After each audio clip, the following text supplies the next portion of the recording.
Hi viewers, today we are going to discuss about survey method in research. Surveys. Survey is a fact-finding study. നമ്മൾ പലതരത്തിലുള്ള research പഠിച്ചിട്ടുണ്ട്. അതിന് ഓരോന്നിനും ഓരോ രീതിയിലുള്ള പർപ്പസാണുള്ളത്, ഓരോ രീതിയിലുള്ള പ്രത്യേകതകളുണ്ട്. ഇവിടെ സർവേയുടെ പ്രത്യേകത വസ്തുതകൾ ശേഖരിക്കുവാൻ വേണ്ടിയിട്ട് നടത്തുന്ന റിസർച്ചാണ്. ഉദാഹരണത്തിന് ഗവൺമെൻറ്റിന് ഏതെങ്കിലും ഒരു സ്ഥലത്തെ ആൾക്കാരുടെ ഡെമോഗ്രാഫിക് ക്യാരക്ടറിസ്റ്റിക്സ് പഠിക്കണമെന്ന് വിചാരിക്കുക. അതിനു വേണ്ടിയിട്ട് ഓരോ വീട്ടിലും കയറി ഇറങ്ങി വിവരങ്ങൾ ശേഖരിക്കാം. അതുപോലെ ആൾക്കാരുടെ ഇക്കണോമിക് കണ്ടീഷൻസാണ് പഠിക്കേണ്ടതെന്ന് കരുതുക. അപ്പോൾ ആൾക്കാരുടെ ഒക്കുപ്പേഷൻ, അവരുടെ ഇൻകം, അവരുടെ സേവിങ്, ഇൻവെസ്റ്റ്മെൻറ്റ്, അവരുടെ അസറ്റ്, ഇത്തരം കാര്യങ്ങളെക്കുറിച്ചുള്ള ഡീറ്റെയിൽസ് എല്ലാം കളക്ട് ചെയ്യും. ഇനി ആൾക്കാരുടെ ഒപ്പീനിയൻസും ആറ്റിറ്റ്യൂഡ്സും അറിയുവാൻ വേണ്ടിയിട്ടാണ് സർവേ എന്ന് വിചാരിക്കുക. അപ്പോൾ ആ ഒപ്പീനിയൻസ് അറിയുവാൻ വേണ്ടിയിട്ട് സർവേ നടത്താം. ആൾക്കാരോട് ചോദ്യങ്ങളൊക്കെ ചോദിച്ച് സർവേ നടത്താം. അങ്ങനെ അവരുടെ ഒപ്പീനിയൻസും ആറ്റിറ്റ്യൂഡ്സും അറിയാനായിട്ട് സാധിക്കും. അപ്പോൾ ഇത്തരത്തിൽ വിവരശേഖരണത്തിന് വേണ്ടിയിട്ട് നടത്തുന്ന റിസർച്ചാണ് സർവേ. ഈ വിവരശേഖരണം ഒബ്സർവേഷനിലൂടെ, നിരീക്ഷണത്തിലൂടെ നടത്താം, ഇൻ്റർവ്യൂ ചെയ്യുന്നതിലൂടെ നടത്താം, ക്വസ്റ്റ്യനെയറിലൂടെ ഡേറ്റ കളക്ട് ചെയ്യാം. ക്വസ്റ്റ്യനെയർ എന്ന് പറഞ്ഞാൽ നമുക്ക് ഏത് തരം വിവരങ്ങളാണ് ആവശ്യം അത് കിട്ടാൻ ഉതകുന്ന രീതിയിൽ കുറേ ക്വസ്റ്റ്യൻസ് തയ്യാറാക്കി നമുക്ക് ആരിൽ നിന്നാണോ റെസ്പോൺസസ് വേണ്ടുന്നത് അവരെ തന്നെ ഏൽപ്പിക്കുകയാണ്. അവർ തന്നെ അപ്പോൾ ആ ക്വസ്റ്റ്യനെയർ ഫില്ല് ചെയ്തു തരും. അതിനാണ് ക്വസ്റ്റ്യനെയർ എന്ന് പറയുന്നത്. അപ്പോൾ ഇത്തരത്തിലെല്ലാം ഫാക്ട്സ്, വസ്തുതകൾ ശേഖരിക്കുന്നതിനെയാണ് സർവേ എന്ന് പറയുന്നത്. It is a method of research involving collection of data directly from a population at a particular time. അപ്പോൾ ഒരു പ്രത്യേക കാലയളവിൽ ഈ സർവേ നടത്തുകയുള്ളൂ. അപ്പോൾ ഒരു പ്രത്യേക കാലയളവിൽ, ഒരു പ്രത്യേക സമയത്ത് പോപ്പുലേഷനിൽ നിന്നും ഡേറ്റ കളക്ട് ചെയ്യുന്നതാണ് സർവേ. ഈ പോപ്പുലേഷൻ എന്ന് ഇവിടെ ഉദ്ദേശിക്കുന്നത് എന്താണ്? ജനസംഖ്യ എന്നുള്ള അർത്ഥത്തിലല്ല പറയുന്നത്. ഏതൊരു റിസർച്ച് ടോപ്പിക്കുമായിട്ടും റിലേറ്റ് ചെയ്ത് നിൽക്കുന്ന മുഴുവൻ എൻറ്റിറ്റീസിനെയാണ് പോപ്പുലേഷൻ എന്ന് പറയുന്നത്. ഇപ്പോൾ ഉദാഹരണത്തിന് കേരള യൂണിവേഴ്സിറ്റിയിൽ പഠിക്കുന്ന കുട്ടികളിൽ എത്ര പേർക്കാണ്, ഡിഗ്രിക്ക് പഠിക്കുന്ന കുട്ടികളിൽ എത്ര പേർക്കാണ് പിന്നീടൊരു പ്രൊഫഷണൽ കോഴ്സിന് പോകാൻ ആഗ്രഹം, PGക്ക് പ്രൊഫഷണൽ കോഴ്സിന് പോകാൻ ആഗ്രഹം. അപ്പോൾ അങ്ങനെ ഒരു പഠനം നടത്തുമ്പോൾ അവിടുത്തെ പോപ്പുലേഷൻ എന്ന് പറയുന്നത് കേരള യൂണിവേഴ്സിറ്റിയിൽ പഠിക്കുന്ന മുഴുവൻ കുട്ടികളുമാണ്. അതിനെയാണ് നമ്മൾ പോപ്പുലേഷൻ എന്ന് പറയുന്നത്. അപ്പോൾ എല്ലാ കുട്ടികളോടും നമുക്ക് ചോദ്യം ചോദിക്കാൻ പറ്റില്ല. അപ്പോൾ അതിന് വേണ്ടിയിട്ടൊരു സാമ്പിളിനെ തിരഞ്ഞെടുക്കും. അവരിൽ നിന്ന് കുറച്ച് കുട്ടികളെ തിരഞ്ഞെടുക്കും. അതിനെയാണ് നമ്മൾ സാമ്പിൾ എന്ന് പറയുന്നത്. അപ്പോൾ സർവേ യഥാർത്ഥത്തിൽ പോപ്പുലേഷനിൽ നിന്നും ചോദ്യങ്ങൾ ചോദിക്കാം. പോപ്പുലേഷൻ എന്ന് പറഞ്ഞാൽ ആ ടോപ്പിക്കുമായിട്ട് റിലേറ്റ് ചെയ്ത് നിൽക്കുന്ന മുഴുവൻ എൻറ്റിറ്റിയിൽ നിന്നും വിവരങ്ങൾ ശേഖരിക്കും. അല്ലാന്നുണ്ടെങ്കിൽ സാമ്പിളിൽ നിന്ന് വേണമെന്നുണ്ടെങ്കിൽ, ഇപ്പോൾ ഉദാഹരണത്തിന് പോപ്പുലേഷൻ അത്രയും നമുക്ക് അവൈലബിൾ അല്ല എന്നുണ്ടെങ്കിൽ സാമ്പിളിനെ എടുത്തിട്ട് അവരിൽ നിന്ന് വേണമെങ്കിലും നമുക്ക് ഡേറ്റ കളക്ട് ചെയ്യാം. It must not be mere gathering and tabulating figures.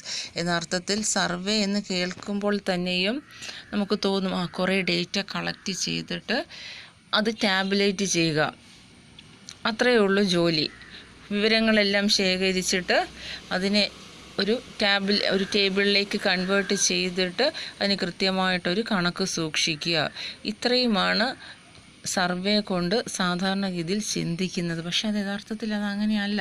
It requires expert and imaginative planning, careful analysis and rational interpretation of the findings. കുറച്ച് വിവരങ്ങൾ ശേഖരിച്ച് അതിൻ്റെ കണക്ക് സൂക്ഷിക്കുന്നത് മാത്രമല്ല സർവേ എന്ന് പറയുന്നത്. ഇതിന് വളരെ കഴിവ് വേണം. എന്ന് പറഞ്ഞാൽ ഒരാളോട് വിവരങ്ങൾ ചോദിച്ചറിയണമെങ്കിൽ തന്നെയും അതിനൊരു സ്കില്ല് വേണം. ക്വസ്റ്റ്യൻ തയ്യാറാക്കുന്നതിനൊരു സ്കില്ല് വേണം. അതുപോലെ ഇമാജിനേറ്റീവ് പ്ലാനിങ്, എവിടെയൊക്കെയാണ് സർവേ നടത്തേണ്ടുന്നത്, ഏത് രീതിയിലാണ് അപ്രോച്ച് ചെയ്യേണ്ടുന്നത്, എങ്ങനെ ചോദിച്ചാലാണ് ആൾക്കാരിൽ നിന്നും വിവരങ്ങൾ കിട്ടുക, ഇത്തരം കാര്യങ്ങളെക്കുറിച്ചെല്ലാം കൃത്യമായിട്ടുള്ളൊരു പ്ലാനിങ് ഉണ്ടായിരിക്കണം. കെയർഫുൾ അനാലിസിസ്, കളക്ട് ചെയ്ത ഡേറ്റ കൃത്യമായിട്ട് അനലൈസ് ചെയ്യണം. കളക്ട് ചെയ്ത ഡേറ്റയെ അനലൈസ് ചെയ്തെങ്കിൽ മാത്രമേ, അതിനെ വിശകലനം ചെയ്തെങ്കിൽ മാത്രമേ നമുക്ക് പ്രയോജനമുള്ളൂ. അല്ലെങ്കിൽ ലഭിച്ച ഡേറ്റ വിവരങ്ങൾ അത് അങ്ങനെ തന്നെ ഇരിക്കും. ആ ലഭിച്ച ഡേറ്റ അനലൈസ് ചെയ്തിട്ടാണ് നമ്മൾ അതിനെ ഒരു ഇൻഫോർമേഷൻ്റെ രൂപത്തിൽ നമുക്ക് പ്രയോജനപ്രദമായിട്ടുള്ള രീതിയിലേക്ക് അതിനെ മാറ്റുന്നത്. And rational interpretation of the findings, വിവരങ്ങളെല്ലാം ശേഖരിച്ച് അതിനെ വിശകലനം ചെയ്ത് റാഷണൽ എന്ന് പറഞ്ഞ് യുക്തിസഹജമായിട്ടൊരു നിഗമനത്തിലെത്തണം, ഉപയോഗപ്രദമായിട്ടുള്ള രീതിയിൽ ഒരു നിഗമനത്തിൽ എത്തണം. ഇത്രയും പ്രോസസ്സ് അടങ്ങുന്നതാണ് സർവേ എന്ന് പറയുന്നത്. അല്ലാതെ സർവേ എന്നാൽ വെറുതെ വിവരങ്ങൾ ശേഖരിക്കുക എന്നതിൽ മാത്രം ഒതുങ്ങുന്നില്ല. Now let's see the characteristics of survey. It seeks responses directly from the respondents. It is one of the important speciality of survey.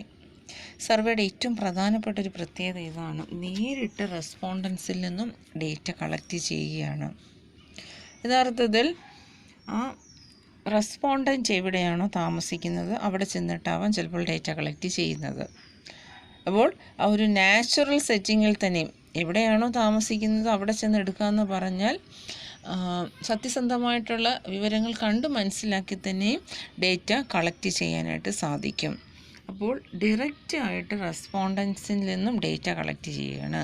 ഇനി ജോലി സ്ഥലത്താണ് പോയി ഡേറ്റ കളക്ട് ചെയ്യുന്നതെങ്കിൽ അപ്പോഴും അവിടെ വ്യക്തമാണ് അപ്പോൾ ഏത് രീതിയിലുള്ള ജോലിയാണ്, ഏകദേശം സാമ്പത്തിക അവസ്ഥ എങ്ങനെയായിരിക്കും, ഇൻകം എങ്ങനെയായിരിക്കും. അപ്പോൾ അത്തരത്തിൽ നേരിട്ട് റെസ്പോണ്ടൻസിൽ നിന്നും ഒരു നാച്ചുറൽ സെറ്റിങ്ങിൽ തന്നെ അവരെവിടെയാണോ താമസിക്കുന്നത് അല്ലെങ്കിൽ എവിടെയാണോ അവർ ജോലി ചെയ്യുന്നത് അവിടെ നിന്ന് തന്നെയും അവരെ പോയി കണ്ട് ഡേറ്റ കളക്ട് ചെയ്യുന്നൊരു രീതിയാവാം സർവേക്ക്.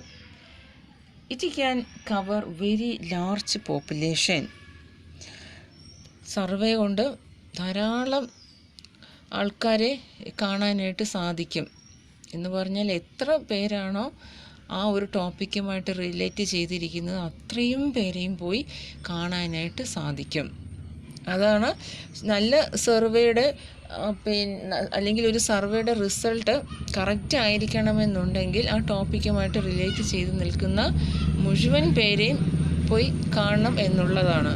അപ്പോൾ അത്തരത്തിൽ എല്ലാവരെയും പോയി കണ്ടു കഴിയുമ്പോൾ തന്നെയും അവരിൽ നിന്ന് ഡേറ്റ കളക്ട് ചെയ്ത് കഴിയുമ്പോൾ തന്നെയും ആ പഠനത്തിന് ഒരു അക്യുറസി ഉണ്ടാകും, ഒരു കൃത്യത ഉണ്ടാകും. അപ്പോൾ അത്തരത്തിൽ വളരെ വലിയൊരു പോപ്പുലേഷനെ കവർ ചെയ്യുവാൻ അല്ലെങ്കിൽ എല്ലാവരുടെ നിന്നും ചെന്ന് ക്വസ്റ്റ്യൻ ചോദിച്ച് ഡേറ്റ കളക്ട് ചെയ്യുവാൻ കഴിയുന്നത് സർവേ മെത്തേഡിലാണ്. Then survey may involve an extensive study or an intensive study. An extensive study covers a wider sample. An intensive study covers a few sample. Extensive study അല്ലെങ്കിൽ ഒരു intensive study, ഈ രണ്ട് രീതിയിൽ survey conduct ചെയ്യാൻ സാധിക്കും.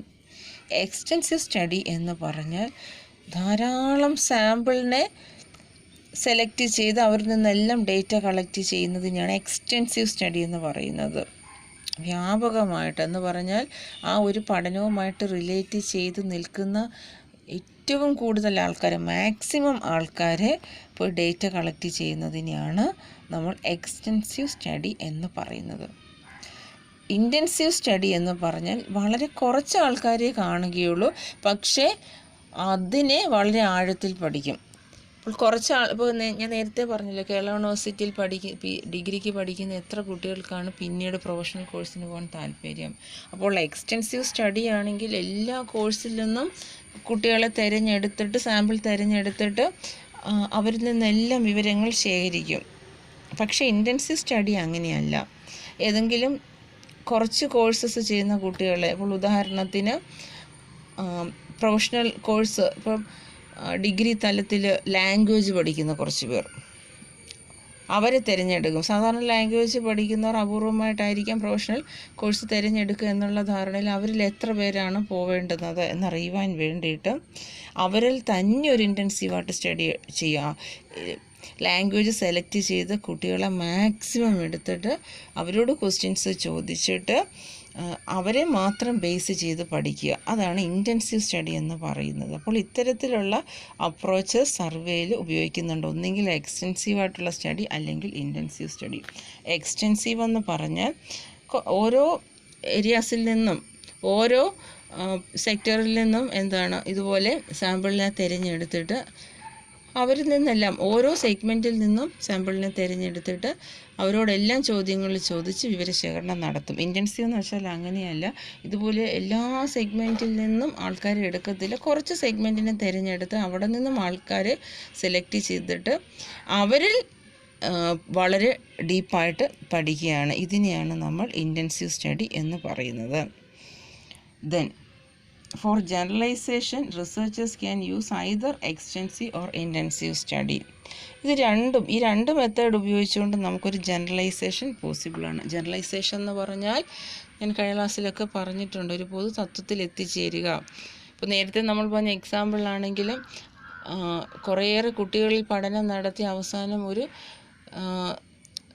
നമ്മളൊരു നിഗമനത്തിലെത്തും.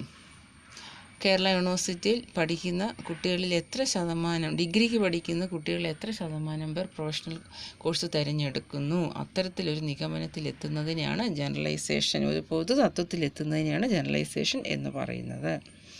അപ്പോൾ ഈ രണ്ട് രീതിയിൽ, അതായത് എക്സ്റ്റെൻസീവായിട്ട് പഠിച്ചുകൊണ്ടോ ഇൻറ്റൻസീവായിട്ട് പഠിച്ചുകൊണ്ടോ നമുക്കൊരു ജനറലൈസേഷനിലേക്ക് എത്താനായിട്ട് സാധിക്കും. അടുത്തായി, A survey covers A definite geographical area, A city or a district or a state. ഇതാണ് സർവേയുടെ മറ്റൊരു പ്രത്യേകത. ഇതൊരു പ്രത്യേക ജോഗ്രഫിക്കൽ ഏരിയയിലാണ് ഈ പഠനം നടത്തുക. ചിലപ്പോൾ അതൊരു സിറ്റി ആയിരിക്കാം, ചിലപ്പോൾ അതൊരു ഡിസ്ട്രിക്റ്റ് ആയിരിക്കാം, ജില്ലയായിരിക്കാം, ചിലപ്പോൾ അതൊരു സ്റ്റേറ്റ് ആയിരിക്കാം. അപ്പോൾ ഒരു പ്രത്യേക ജോഗ്രഫിക്കൽ ഏരിയയിലാണ് സർവേ കണ്ടക്റ്റ് ചെയ്യപ്പെടുക, സർവേ നടത്തപ്പെടുക. അവരിൽ നിന്നാണ് ഡേറ്റ കളക്ട് ചെയ്യുന്നത്. അപ്പോൾ ഇവിടെ നിന്ന് ആ ജോഗ്രഫിക്കൽ ഏരിയയ്ക്കൊരു ഇമ്പോർട്ടൻസ് ഉണ്ട്. എവിടെ നിന്നാണ് ഡേറ്റ കളക്ട് ചെയ്യേണ്ടത് എന്നുള്ള കാര്യത്തിലേക്ക്. അപ്പോൾ ഇതൊക്കെ ആദ്യത്തെ പ്ലാനിങ്ങിൽ തന്നെയും തയ്യാറാക്കുക, നമ്മൾ എവിടെ നിന്നാണ് ഡേറ്റ കളക്ട് ചെയ്യേണ്ടത്, ഇത്തരം കാര്യങ്ങളൊക്കെ. The quality of a survey depends upon the thoroughness of the planning, the soundness of sampling, then the adequacy and reliability of data, the quality of analysis and interpretation of findings. ഇപ്പോൾ ശരിക്കും പറഞ്ഞാൽ ഒരു സർവേയുടെ വിജയം എന്ന് പറയുന്നത് അതിൻ്റെ പ്ലാനിങ്ങിൽ, ഇതെങ്ങനെ മുന്നോട്ട് കൊണ്ടുപോകണം എന്നുള്ള പ്ലാനിങ്ങിലും സാമ്പിൾ തിരഞ്ഞെടുക്കുന്നതിലും. പോപ്പുലേഷനിൽ നിന്ന് കുറച്ച് പേരെയാണ് നമ്മൾ പഠനത്തിന് സെലക്ട് ചെയ്യാമെന്ന് പറഞ്ഞു, അത് പ്രോപ്പറായിരിക്കണം. അതുപോലെ adequacy and reliability of data, ആവശ്യത്തിനും യഥാർത്ഥത്തിലുമുള്ള ഡേറ്റ ലഭ്യമാകണം. അതുപോലെ ക്വാളിറ്റി ഓഫ് അനാലിസിസ്, കൃത്യമായ രീതിയിൽ അനലൈസ് ചെയ്യണം. And interpretation of the findings, ശരിയായിട്ടുള്ള രീതിയിൽ ഒരു ഇൻ്റർപ്രിട്ടേഷനും നടത്തണം. ഈ കളക്ട് ചെയ്ത ഡേറ്റയെല്ലാം ശരിയായിട്ടുള്ള രീതിയിൽ അനലൈസ് ചെയ്തൊരു നിഗമനത്തിലെത്തിയെങ്കിൽ മാത്രമേ സർവേ വിജയിക്കുകയുള്ളൂ. Next, purpose of surveys. Survey serves several purposes. The purpose of many surveys such as population census, socio-economic surveys, expenditure surveys, marketing surveys, etc. provides information to government planners or business organizations. പലതരത്തിലുള്ള survey ഉണ്ട്. Population census, ജനസംഖ്യ കണക്കെടുപ്പ്. അതുപോലെ socio economic survey, ജനങ്ങളുടെ സാമ്പത്തിക നിലയെക്കുറിച്ച് പഠിക്കുവാനുള്ള survey. Then expenditure survey, ആൾക്കാർ എങ്ങനെയൊക്കെയാണ് പണം ചെലവാക്കുക അതിനെക്കുറിച്ചൊക്കെ പഠിക്കുവാൻ വേണ്ടിയിട്ട് നടത്തുന്ന സർവേ. പിന്നെ മാർക്കറ്റിംഗ് സർവേ. മാർക്കറ്റിംഗ് സർവേ കമ്പനികളാണ് നടത്തുന്നത്. അവരുടെ പ്രോഡക്റ്റുമായിട്ട് റിലേറ്റ് ചെയ്ത് നടത്തുന്ന സർവേസാണ് മാർക്കറ്റിംഗ് സർവേ. ഉദാഹരണത്തിന് കൺസ്യൂമർ സാറ്റിസ്ഫാക്ഷന് എത്രത്തോളമുണ്ട്, പ്രോഡക്റ്റിനെ എത്രമാത്രം അക്സെപ്റ്റ് ചെയ്യുന്നു, ഇത്തരത്തിൽ പ്രോഡക്റ്റുമായിട്ട് റിലേറ്റ് ചെയ്ത് കമ്പനികളൊക്കെ നടത്തുന്ന സർവേയാണ് ഈ പറഞ്ഞതുപോലെ മാർക്കറ്റിംഗ് സർവേ. അത് സാധാരണ ബിസിനസ് എൻ്റർപ്രൈസസ് ഒക്കെയാണ് അത്തരം സർവേ നടത്തുന്നത്. അപ്പോൾ ഇത്തരത്തിലുള്ള സർവേയുടെ എല്ലാം ലക്ഷ്യമെന്ന് പറയുന്നത് ഗവൺമെൻറ് പ്ലാനേഴ്സ് എന്ന് പറഞ്ഞാൽ ഗവൺമെൻറ്റിൽ ഓരോ പദ്ധതികളൊക്കെ തയ്യാറാക്കുന്നവരാണ്. ഈ പദ്ധതികൾ അനുസരിച്ചിട്ടാണ് ഗവൺമെൻറ്റിൻ്റെ പ്രവർത്തനങ്ങൾ മുന്നോട്ട് പോകുന്നത്. ഓരോ പദ്ധതിക്ക് ഇത്ര പണം അലോക്കേറ്റ് ചെയ്യും. അപ്പോൾ ഇത്തരത്തിലുള്ള പദ്ധതികൾ തയ്യാറാക്കുന്നവരെയാണ് ഗവൺമെൻറ് പ്ലാനേഴ്സ് എന്ന് പറയുന്നത്. അവർക്ക് ഇൻഫോർമേഷന് വേണ്ടിയിട്ട് ഈ പറഞ്ഞതുപോലെ population census, socio economic survey, expenditure survey ഇവയിൽ നിന്നൊക്കെ ലഭിക്കുന്ന വിവരങ്ങൾ ആവശ്യമാണ്. പിന്നെ ബിസിനസ് ഓർഗനൈസേഷൻസ്, ഞാൻ നേരത്തെ പറഞ്ഞതുപോലെ മാർക്കറ്റിംഗ് സർവേയൊക്കെ അതിലൂടെ നടത്തുന്ന വിവരങ്ങളൊക്കെ പ്രധാനമായിട്ടും ബിസിനസ് ഓർഗനൈസേഷൻസിനാണ് വേണ്ടുന്നത്. അവർ ആ സർവേയിലൂടെ ഡേറ്റ കളക്ട് ചെയ്ത് അവരുടെ മാർക്കറ്റിംഗ് സ്ട്രാറ്റജീസ് ഫോർമുലേറ്റ് ചെയ്യും. പ്രോഡക്റ്റിന് എന്തെങ്കിലും മാറ്റങ്ങൾ വരുത്തണമെന്നുണ്ടെങ്കിൽ, അങ്ങനെ പുതിയതായിട്ട് അഡ്വർടൈസ്മെൻറ്റ് കൊടുക്കണമെന്നുണ്ടെങ്കിൽ ആ രീതിയിലൊക്കെ ഡിസിഷൻസ് എടുക്കുവാൻ വേണ്ടിയിട്ട് ബിസിനസ് ഓർഗനൈസേഷൻസിനെയൊക്കെ മാർക്കറ്റിംഗ് സർവീസ് സഹായിക്കുന്നു. Many surveys aim to explain certain phenomenon, example job satisfaction, labour productivity, moral of employees, consumer behaviour etcetera. ഇത് മാത്രവുമല്ല, കമ്പനിക്കകത്ത് പല കാര്യങ്ങളെക്കുറിച്ച് പഠിക്കുവാനും ജോബ് സാറ്റിസ്ഫാക്ഷൻ, എംപ്ലോയീസിൽ എങ്ങനെയാണ് ജോബ് സാറ്റിസ്ഫാക്ഷൻ, ലേബർ പ്രൊഡക്ടിവിറ്റി, ലേബേഴ്സിൻ്റെ എഫിഷ്യൻസി അല്ലെങ്കിൽ അവരുടെ പ്രൊഡക്ടിവിറ്റി അത് മനസ്സിലാക്കുവാൻ, മൊറൽ ഓഫ് എംപ്ലോയീസിന് ഏത് തരത്തിലുള്ള ഫേവറബിൾ ആറ്റിറ്റ്യൂഡാണ് ഓർഗനൈസേഷനോടുള്ളത്. ദെൻ കൺസ്യൂമർ ബിഹേവിയർ മാർക്കറ്റിങ്ങിൻ്റെ ഭാഗമായിട്ടുള്ളതാണ്.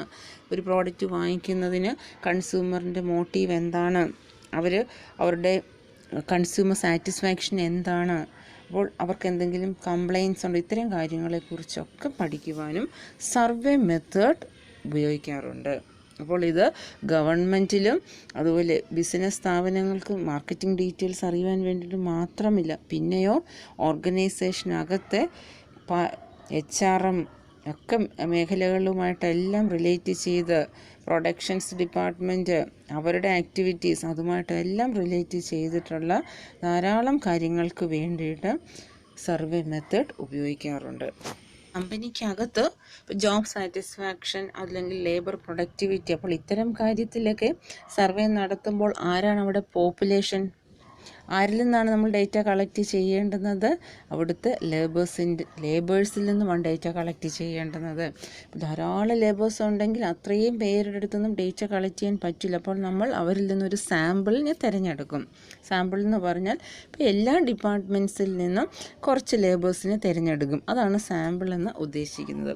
അവരിൽ നിന്നും ഡേറ്റ കളക്ട് ചെയ്യും.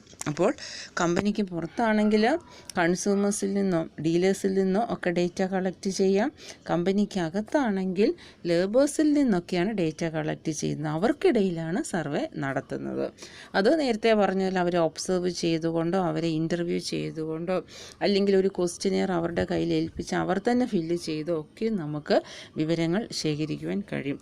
അങ്ങനെ അവരുടെ ജോബ് സാറ്റിസ്ഫാക്ഷൻ ലെവൽ, അവരുടെ ലേബർ പ്രൊഡക്ടിവിറ്റി, അവരുടെ ഫേവറബിളായിട്ടുള്ള ആറ്റിറ്റ്യൂഡ്, മൊറൽ, അതുപോലെ കൺസ്യൂമേഴ്സിന്. പിന്നെ നമ്മൾ മാർക്കറ്റിങ്ങിലേക്ക് പോവുകയാണെങ്കിൽ പുറത്തുള്ള കൺസ്യൂമേഴ്സിനോടൊക്കെ ചോദ്യങ്ങൾ ചോദിച്ചുകൊണ്ട് അവർക്കിടയിൽ സർവേ നടത്തിക്കൊണ്ട് ഡേറ്റ കളക്ഷൻ സാധ്യമാണ്. Surveys may be design to make comparison of demographic groups. Demographic ഗ്രൂപ്പ്സിനെ കമ്പയർ ചെയ്യുവാൻ സർവേ മെത്തേഡ് ഉപയോഗിക്കാം. എന്താണ് ഈ ഡെമോഗ്രാഫിക് ഗ്രൂപ്പ്സ് എന്ന് പറഞ്ഞാൽ?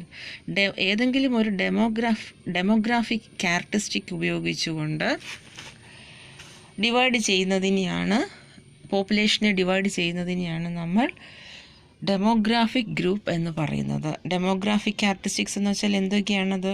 ഇൻകം വരും, എഡ്യൂക്കേഷൻ അതിനകത്ത് വരും, പിന്നെ ഒക്കുപ്പേഷൻ, ഏജ് ലെവൽ, ഇതെല്ലാം ഡെമോഗ്രാഫിക് ക്യാരക്ടറിസ്റ്റിക്സിനകത്ത് വരുന്നതാണ്.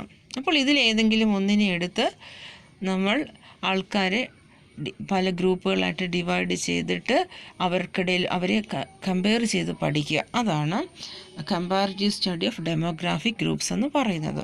ഉദാഹരണത്തിന് നമുക്ക് ഇൻകം എന്ന് പറയുന്ന ഡെമോഗ്രാഫിക് ക്യാരക്ടറിസ്റ്റിക്സിനെ എടുത്തുകൊണ്ട് ആൾക്കാരെ ഡിവൈഡ് ചെയ്യാം. അപ്പോൾ അവിടെ ഹൈ ഇൻകം ഗ്രൂപ്പ്സും ഉണ്ടാകും, ലോ ഇൻകം ഗ്രൂപ്പ്സും ഉണ്ടാകും. അവരെ കമ്പയർ ചെയ്ത് പഠിക്കാം.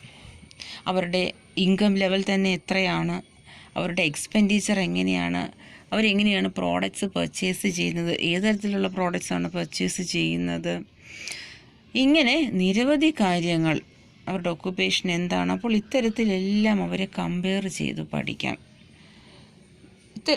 ഇതിന് വേണ്ടിയിട്ട് നമുക്ക് സർവേ മെത്തേഡ് ഉപയോഗിക്കാം. ആ ആൾക്കാരിലേക്ക് എല്ലാം ചെന്ന് ഡേറ്റ കളക്ട് ചെയ്ത് അവിടെ ഒരു കമ്പാരിറ്റീവ് സ്റ്റഡി പോസിബിളാണ്. Then, surveys concerned with cause and effect relationships can be useful for making predictions.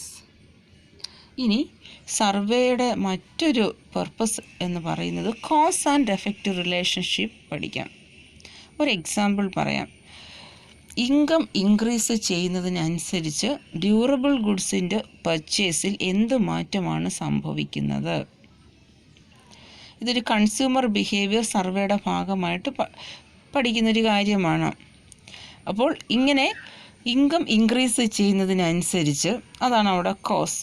അതിൻ്റെ എഫക്റ്റ് എന്ന് പറയുന്നത് ഡ്യൂറബിൾ ഗുഡ്സിൻ്റെ പർച്ചേസിൽ എന്ത് മാറ്റമാണ് സംഭവിക്കുന്നത് എന്ന് പഠിച്ചു കഴിഞ്ഞാൽ ഒരു ഫ്യൂച്ചർ പ്രെഡിക്ഷന് സാധ്യമാണ്. അതായത് ഭാവിയിൽ ഡ്യൂറബിൾ ഗുഡ്സിൻ്റെ ഡിമാൻഡ് എങ്ങനെ മാറാം ആൾക്കാരുടെ ഇൻകത്തിൽ വരുന്ന വർധനവ് അനുസരിച്ച്, ഈ രീതിയിൽ പ്രെഡിക്റ്റ് ചെയ്യുവാൻ സർവേ മെത്തേഡ് ഉപയോഗിക്കാം. അപ്പോൾ അത്തരത്തിൽ ആൾക്കാർക്കിടയിൽ അവരുടെ ഇപ്പോഴുള്ള എക്സ്പെൻഡിച്ചറും മറ്റു കാര്യങ്ങളൊക്കെ പഠിച്ചുകൊണ്ട് അവരുടെ ഇനി ഫ്യൂച്ചറിൽ ഏതൊക്കെ പ്രോഡക്ട്സിനാണ് ഡിമാൻഡ് ഉണ്ടാകുക, ഇത്തരം കാര്യങ്ങൾക്കെല്ലാം ഒരു പ്രഡിക്ഷൻ നടത്തുവാൻ സർവേ മെത്തേഡ് ഉപയോഗിക്കും. യഥാർത്ഥത്തിൽ സർവേ മെത്തേഡാണ് ഡിമാൻഡ് ഫോർകാസ്റ്റിങ്ങിന് വേണ്ടിയിട്ട് ഉപയോഗിക്കുന്നത് തന്നെ. ഇത്തരത്തിൽ ഇൻകം ഇൻക്രീസ് ചെയ്യുന്നതിനനുസരിച്ച് ഭാവിയിൽ ഏതൊക്കെ പ്രോഡക്ട്സിനാണ് ഡിമാൻഡ് വരിക, അപ്പോൾ ഇങ്ങനെയൊക്കെ ഡിമാൻഡ് ഫോർകാസ്റ്റിങ്ങിന് വേണ്ടിയിട്ടും സർവേ മെത്തേഡ് വളരെ വ്യാപകമായിട്ട് ഉപയോഗിക്കാറുണ്ട്. Now let's discuss the advantages of survey method. The versatility of survey method is its greatest strength. Versatility എന്ന് പറഞ്ഞാൽ ഇത് പല തരത്തിലുള്ള ഇൻഫർമേഷൻ കളക്ട് ചെയ്യുവാൻ വേണ്ടിയിട്ട് ഉപയോഗിക്കാം ഈ സർവേ മെത്തേഡിനെ. യഥാർത്ഥത്തിൽ it is the only practical way to collect many types of information from individuals such as personal characteristics, socio-economic data, attitudes, opinions, experiences and expectations. ഒരർത്ഥത്തിൽ ഇത് മാത്രമാണ് ഓരോ വ്യക്തിയിൽ നിന്നും പലതരത്തിലുള്ള ഡേറ്റ കളക്ട് ചെയ്യുവാനുള്ള ഏറ്റവും നല്ലൊരു മെത്തേഡ്.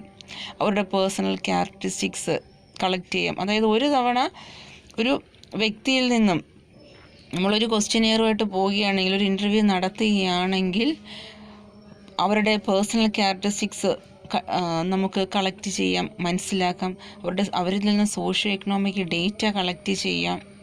അവരുടെ ആറ്റിറ്റ്യൂഡ്സും ഒപ്പീനിയൻസും എക്സ്പീരിയൻസും എക്സ്പെക്റ്റേഷനും എല്ലാം നമുക്ക് കളക്ട് ചെയ്യാം. അപ്പോൾ ഒരു സർവേ കൊണ്ട് പലതരത്തിലുള്ള ഇൻഫർമേഷൻ നമുക്ക് പലതരത്തിലുള്ള ആൾക്കാരിൽ നിന്നും ലഭ്യമാകും. അപ്പോൾ ഇതാണ് സർവേ മെത്തേഡിൻ്റെ ഒരു പ്രധാനപ്പെട്ട advantage. Limitations of survey research. Survey method is primarily used for primary data collection. Survey method primary data കളക്ഷന് വേണ്ടിയിട്ട് മാത്രമേ നമ്മൾ ഉപയോഗിക്കാറുള്ളൂ. ഉദാഹരണത്തിന് നേരിട്ട് കളക്ട് ചെയ്യുന്ന ഡേറ്റ, അതിനെയാണ് പ്രൈമറി ഡേറ്റ എന്ന് പറയുന്നത്. ഡേറ്റ പ്രൈമറി ഡേറ്റ എന്നും സെക്കൻഡറി ഡേറ്റ എന്നും ക്ലാസിഫൈ ചെയ്തിട്ടുണ്ട്. പ്രൈമറി ഡേറ്റ എന്ന് പറഞ്ഞാൽ നമ്മൾ നേരിട്ട് ഫ്രഷായിട്ട് കളക്ട് ചെയ്യുന്ന ഡേറ്റയാണ് പ്രൈമറി ഡേറ്റ. പുതിയതായിട്ട് കളക്ട് ചെയ്യുന്ന ഡേറ്റയാണ് പ്രൈമറി ഡേറ്റ. സെക്കൻഡറി ഡേറ്റ എന്ന് പറഞ്ഞാൽ ഓൾറെഡി മറ്റാരെങ്കിലും കളക്ട് ചെയ്ത് വെച്ച ഡേറ്റ നമ്മൾ ഉപയോഗിക്കുകയാണെങ്കിൽ അതിന് സെക്കൻഡറി ഡേറ്റ എന്ന് പറയും. നമ്മൾ മാഗസിനിൽ നിന്നോ മറ്റു ബുക്കുകളിൽ നിന്നോ മറ്റുള്ളവരുടെ റിസർച്ച് റിപ്പോർട്ട്സിൽ നിന്നോ ഒക്കെ എടുക്കുന്ന ഡേറ്റയാണ് സെക്കൻഡറി ഡേറ്റ എന്ന് പറയുന്നത്.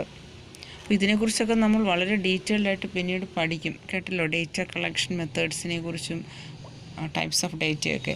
അപ്പോൾ ഇവിടെ പ്രൈമറി ഡേറ്റ എന്ന് പറഞ്ഞാൽ നേരിട്ട് ആൾക്കാരിൽ നിന്നും വീടുകളിൽ നിന്നും സ്ഥാപനങ്ങളിൽ നിന്നുമൊക്കെ കളക്ട് ചെയ്യുന്ന ഡേറ്റ. അപ്പോൾ ആ ഒരു കാര്യത്തിന് വേണ്ടിയിട്ട് മാത്രമേ ഇതിനെ ഉപയോഗിക്കാൻ, സർവേ റിസർച്ചിനെ ഉപയോഗിക്കാൻ സാധിക്കുകയുള്ളൂ. അപ്പോൾ അവിടെ എന്താ കുഴപ്പമെന്ന് വെച്ചാൽ, ആരിൽ നിന്നാണോ ഡേറ്റ കളക്ട് ചെയ്യാൻ പോകുന്നത് അവർ കൃത്യമായിട്ടുള്ള വിവരങ്ങൾ നൽകിയില്ലെങ്കിൽ സർവേ റിസർച്ച് പ്രോപ്പറായിട്ട് മുന്നോട്ട് കൊണ്ടുപോകാൻ സാധിക്കുകയില്ല.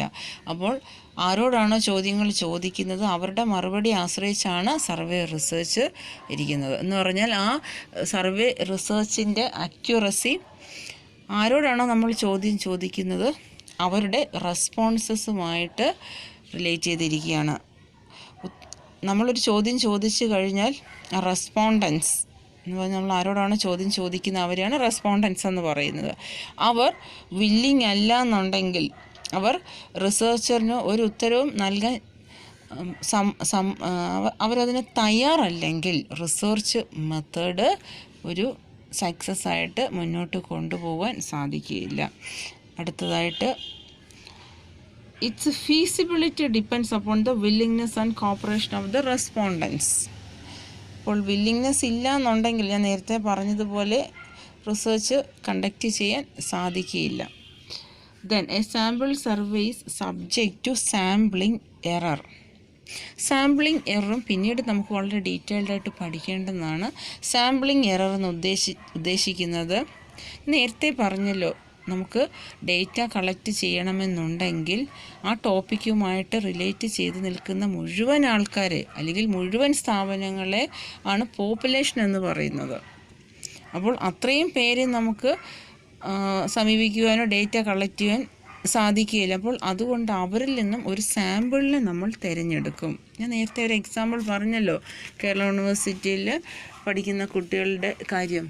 അപ്പോൾ ഇത്രയും കുട്ടികളെയും പോയി കണ്ട് റിസർച്ചർക്ക് ഡേറ്റ കളക്ട് ചെയ്യുക സാധ്യമല്ലാത്തതുകൊണ്ടാണ് കുറച്ച് കുട്ടികളെ മാത്രം തിരഞ്ഞെടുക്കും. അതാണ് സാമ്പിൾ എന്ന് പറയുന്നത്. പിന്നീട് അവരിൽ നിന്നാണ് ഡേറ്റ കളക്ട് ചെയ്യുന്നത്. അപ്പോൾ അങ്ങനെ ഡേറ്റ കളക്ട് ചെയ്യുമ്പോൾ ധാരാളം എറേഴ്സ് സംഭവിക്കും.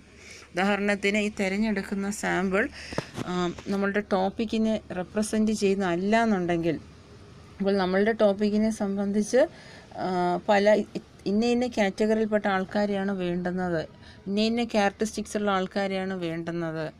ചിലപ്പോൾ ആ സെലക്ട് ചെയ്ത സാമ്പിളിൽ അവർ ഉൾപ്പെട്ടില്ല എന്നുണ്ടെങ്കിൽ അതൊരു സാമ്പിളിംഗ് എററാണ്.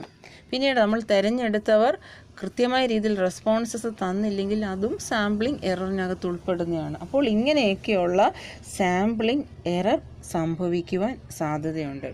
അതൊരു സാമ്പിൾ സർവേ ആണെങ്കിൽ, സാമ്പിൾ സർവേ എന്ന് പറഞ്ഞാൽ മൊത്തത്തിലുള്ള പോപ്പുലേഷനെ എടുക്കാതെ അവരിൽ നിന്ന് കുറച്ച് പേരെ മാത്രം എടുത്ത് സർവേ ചെയ്യുമ്പോൾ എറേഴ്സ് സംഭവിക്കാറുണ്ട്. ഞാനിപ്പോൾ ഈ പറഞ്ഞ എറേഴ്സ് എല്ലാം ചിലപ്പോൾ ആ പഠനത്തിനെ റെപ്രസെൻറ്റ് ചെയ്യുന്നവരായിരിക്കണമെന്നില്ല. പിന്നീട് ആ തിരഞ്ഞെടുത്തവർ കൃത്യമായിട്ടുള്ള ഉത്തരം തരണമെന്നില്ല. അപ്പോൾ ഇങ്ങനെയൊക്കെയുള്ള എറേഴ്സ് ഒരു സാമ്പിൾ സർവേയിൽ സംഭവിക്കാൻ സാധ്യതയുണ്ട്. അതും ഇതിൻ്റെ ഒരു ലിമിറ്റേഷനാണ്. ഇനി അടുത്തതായി, A survey method depends primarily on verbal behaviour. Verbal behaviour എന്ന് പറഞ്ഞാൽ റെസ്പോണ്ടൻറ്റ്, റിസർച്ചർ ആരോടാണോ വിവരങ്ങൾ ശേഖരിക്കുവാൻ ചോദ്യങ്ങൾ ചോദിക്കുന്ന അവരാണ് റെസ്പോണ്ടൻറ്റ്. അവരുടെ വെർബൽ ബിഹേവിയർ, അവരെന്ത് മറുപടിയാണോ പറയുന്നത്, അവർ നൽകുന്ന ഉത്തരം, അതാണ് വെർബൽ ബിഹേവിയർ എന്ന് പറയുന്നത്. അതിനെ ഡിപ്പെൻഡ് ചെയ്തിട്ടാണ് സർവേ മെത്തേഡിൻ്റെ സക്സസ് എന്ന് പറയുന്നത്. അപ്പോൾ അവർ മറുപടിയൊന്നും പറഞ്ഞില്ല എന്നുണ്ടെങ്കിൽ സർവേ നടത്താൻ സാധ്യമല്ല. അവരെന്ത് മറുപടിയാണോ പറയുന്നത് അതാണ് റിസർച്ച് രേഖപ്പെടുത്തുന്നത്. അപ്പോൾ അതനുസരിച്ചിട്ട് മാത്രമേ സർവേ മെത്തേഡ് നടത്തുവാൻ സാധിക്കുകയുള്ളൂ. The respondents can give untrue or misleading answers. Respondents എന്ന് വെച്ചാൽ അറിയാമല്ലോ അല്ലേ? റിസർച്ചർ ആരിൽ നിന്നാണോ ഡേറ്റ കളക്ട് ചെയ്യുന്നത് അവരെയാണ് റെസ്പോണ്ടൻസ് എന്ന് പറയുന്നത്. അവർ ശരിയായിട്ടുള്ള രീതിയിൽ വിവരങ്ങൾ നൽകിയില്ലെങ്കിലും അത് സർവേ മെത്തേഡിനെ ബാധിക്കും. ചിലപ്പോൾ അവരൊരു ഉത്തരം പറയാൻ ആഗ്രഹിക്കുന്നില്ല എന്നുണ്ടെങ്കിൽ, അവർ തെറ്റായിട്ടൊരു മറുപടിയാണ് പറയുന്നതെങ്കിൽ അത് സർവേ മെത്തേഡിൻ്റെ അക്യുറസി, അതിൻ്റെ കൃത്യതയെ ബാധിക്കും. It is also subject to errors of measurement. ഇവിടെ എറേഴ്സ് ഓഫ് മെഷർമെൻ്റ് എന്ന് പറഞ്ഞാൽ കൃത്യമായിട്ടുള്ള രീതിയിൽ ഒരു മെഷർ ചെയ്യുവാൻ അതിന് ധാരാളം മെഷർമെൻറ്റ് ടൂൾസൊക്കെ ഉണ്ട്. നമ്മൾ പിന്നീട് അത് ഡീറ്റെയിൽഡായിട്ട് പഠിക്കും. അപ്പോൾ ക്വാണ്ടിറ്റേറ്റീവായിട്ടുള്ള ഡേറ്റയാണ് ലഭ്യമാകുന്നതെങ്കിൽ മെഷർമെൻറ്റ് എളുപ്പമാണ്. ക്വാണ്ടിറ്റേറ്റീവ് ആയിട്ടുള്ള ഡേറ്റ എന്ന് പറയുന്നത് ഇപ്പോൾ ഞാൻ മുൻപ് പറഞ്ഞതുപോലെ സെയിൽസ് എത്രയാണ്, മണി ടേംസിലാണോ, എത്ര എണ്ണമാണോ, അത് വളരെ എളുപ്പമാണ് അതിനെ അളന്ന് തിട്ടപ്പെടുത്താൻ. അതാണ് മെഷർമെൻറ്റ് എന്ന് പറയുന്നത്. പക്ഷേ ആറ്റിറ്റ്യൂഡ്, ബിഹേവിയർ, മറ്റ് പേഴ്സണൽ ട്രേസ് ഇവയൊക്കെ അളക്കുവാൻ, ഇവരെയൊക്കെ മെഷർ ചെയ്യുവാൻ, ഇത്തരം കാര്യങ്ങളെ മെഷർ ചെയ്യുവാൻ നമുക്ക് വളരെയധികം ബുദ്ധിമുട്ടാണ്. അപ്പോൾ ഇത്തരം കാര്യങ്ങളുടെ മെഷർമെൻറ്റ് സർവേയുടെ കാര്യത്തിൽ ഒരു പ്രോബ്ലം തന്നെയാണ്. ഇവയെ എങ്ങനെ മെഷർ ചെയ്യണമെന്നുള്ളത്. ആറ്റിറ്റ്യൂഡൊക്കെ എങ്ങനെയാണ് മെഷർ ചെയ്യുക, ഒരാളുടെ ഒപ്പീനിയൻ അതൊക്കെ എങ്ങനെയാണ് നമ്മൾ മെഷർ ചെയ്യുക.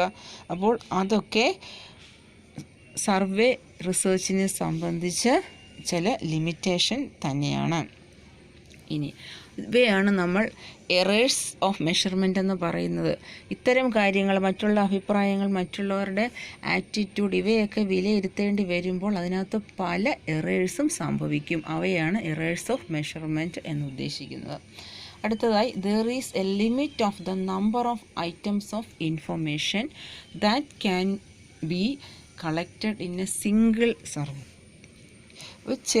ഒറ്റയൊരു സർവേ ആണ്, ഒറ്റയൊരു ടോപ്പിക്കിനെ ബേസ് ചെയ്ത്, അല്ലെങ്കിൽ ഒരു വിവരശേഖരണത്തിന് വേണ്ടിയിട്ട്, ഏതെങ്കിലും ഒരു പ്രത്യേക തരം വിവരശേഖരണത്തിന് വേണ്ടിയിട്ടാണ് സർവേ നടത്തുന്നതെങ്കിൽ അവിടെ നമുക്ക് ഒത്തിരി ഇൻഫർമേഷൻ കളക്ട് ചെയ്യുവാൻ സാധ്യമല്ല. ഏതെങ്കിലും ഒരു പ്രത്യേക രീതിയിലുള്ള ഫാക്റ്റ് ഫൈൻഡിങ് ആണ് ഉദ്ദേശിക്കുന്നതെങ്കിൽ നമുക്ക് എല്ലാ രീതിയിലുമുള്ള ഇൻഫർമേഷൻ ചിലപ്പോൾ കളക്ട് ചെയ്യാൻ സാധിക്കുകയില്ല. കാരണം നമ്മളൊരു ഇൻ്റർവ്യൂ ഒക്കെ നടത്തിയാലും അതിൻ്റെ പരിമിതിയുണ്ട്. നമുക്ക് എത്ര സമയം വരെ ഇൻ്റർവ്യൂ നടത്താൻ പറ്റും? ഒത്തിരി സമയം നമുക്ക് ഇൻ്റർവ്യൂ നടത്തിക്കൊണ്ടിരിക്കാൻ പറ്റില്ല. കാരണം ഒത്തിരി പേര് നമുക്ക് സർവേ മെത്തേഡിൽ കാണേണ്ടതായിട്ടുണ്ട്, ഒത്തിരി റെസ്പോണ്ടൻസ് ഉണ്ടാകും. അപ്പോൾ കുറേ കഴിയുമ്പോൾ ഒരു റെസ്പോണ്ടൻറ്റിൽ നിന്ന് വിവരങ്ങൾ ശേഖരിക്കുവാൻ വേണ്ടിയിട്ട് ഇൻ്റർവ്യൂ ചെയ്യുന്ന സമയം അങ്ങനെ അതിനൊരു പരിമിതിയുണ്ട്. ഇൻ്റർവ്യൂ കുറേ അങ്ങ് നീണ്ടു പോയാലും ആൾക്കാരെന്താണ് വിസമ്മതിക്കും. കാരണം അവർക്ക് അവരുടെ ജോലികളൊക്കെ ചെയ്യേണ്ടതായിട്ടുണ്ട്. ഒരു സർവേ മെത്തേഡിൻ്റെ ഭാഗമായിട്ട് വിവരങ്ങൾ നൽകിക്കൊണ്ടിരുന്നാൽ മാത്രം പോരല്ലോ. അപ്പോൾ ഇത്തരത്തിലുള്ള പ്രശ്നങ്ങളും സർവേ മെത്തേഡിലുണ്ട്. ഇറ്റ് ഈസ് ഹൈലി ലോക്കലൈസ്ഡ് എന്ന് പറഞ്ഞാൽ മിക്കവാറും സർവേ മെത്തേഡ് ഏതെങ്കിലും ഒരു പ്രത്യേക ജോഗ്രഫിക്കൽ ഏരിയയെ ഫോക്കസ് ചെയ്തിട്ടായിരിക്കും. അപ്പോൾ അങ്ങനെയാകുമ്പോൾ അവിടെയുള്ള പ്രദേശത്തെ വിവരങ്ങൾ മാത്രമേ ലഭ്യമാകുകയുള്ളൂ. അവിടുത്തെ വിവരങ്ങൾ അനുസരിച്ചിട്ട് ഒരു നിഗമനത്തിലെത്തുവാനേ റിസർച്ചർക്ക് കഴിയുകയുള്ളൂ. അതുകൊണ്ടാണിത് ഹൈലി ലോക്കലൈസ്ഡ് ആണെന്ന് പറയുവാൻ കാരണം. എന്ന് പറഞ്ഞാൽ ഏതെങ്കിലും ഒരു പ്രത്യേക ലൊക്കാലിറ്റിയിൽ നിന്ന് മാത്രമേ ഫാക്റ്റ് കളക്ട് ചെയ്തിട്ടുള്ളൂ എങ്കിൽ അത് സർവേ മെത്തേഡിനെ ബാധിക്കും. അടുത്തതായി, it is inadequate to analyse complicated social issues. വളരെ കോംപ്ലിക്കേറ്റഡ് ആയിട്ടുള്ള ചില സാമൂഹ്യ പ്രശ്നങ്ങളെ പഠിക്കുവാൻ സർവേ മെത്തേഡ് കൊണ്ട് സാധ്യമല്ല. കാരണം ചോദ്യങ്ങൾ ചോദിക്കുമ്പോൾ അവിടെ ആ പ്രദേശത്തുള്ള ആൾക്കാർ ശരിയായിട്ടുള്ള രീതിയിൽ ഉത്തരം തരണമെന്നില്ല, അവരത് റിവീൽ ചെയ്യത്തില്ല. ഇതുപോലെയുള്ള സോഷ്യൽ ഇഷ്യൂസിൻ്റെ കാര്യത്തിൽ അപ്പോൾ അങ്ങനെയാകുമ്പോൾ സർവേ മെത്തേഡ് കൊണ്ട് സാമൂഹ്യ പ്രശ്നങ്ങൾ, സോഷ്യൽ ഇഷ്യൂസിന് അതിനെ അനലൈസ് ചെയ്യുവാനോ, വളരെ കോംപ്ലിക്കേറ്റഡ് ആയിട്ടുള്ള സോഷ്യൽ ഇഷ്യൂസിനെ വിശകലനം ചെയ്യുവാനോ അവയ്ക്ക് പരിഹാരം കണ്ടുപിടിക്കുവാനോ സർവേ റിസർച്ച് കൊണ്ട് സാധ്യമല്ല. കാരണം ആ സോഷ്യൽ ഇഷ്യൂസിനെ കുറിച്ച് ശരിയായിട്ടുള്ള ഡേറ്റ നൽകുവാൻ പലരും വിസമ്മതിക്കും. അതുകൊണ്ട് തന്നെയാണ് ഇത്തരത്തിലുള്ള പ്രശ്നങ്ങൾക്ക് പരിഹാരം കാണുവാൻ സർവേ മെത്തേഡ് കൊണ്ട് ഒരു പരിധിവരെ സാധ്യമാകുകയുള്ളൂ എന്ന് പറയുന്നത്. അടുത്തതായി ഇറ്റ് ഈസ് വെരി എക്സ്പെൻസീവ്. താരതമ്യേന ചെലവ് കൂടിയ ഒരു റിസർച്ച് മെത്തേഡാണ് സർവേ റിസർച്ച്. ധാരാളം ആൾക്കാരെ പോയി കണ്ട് ഡേറ്റ കളക്ട് ചെയ്യണം.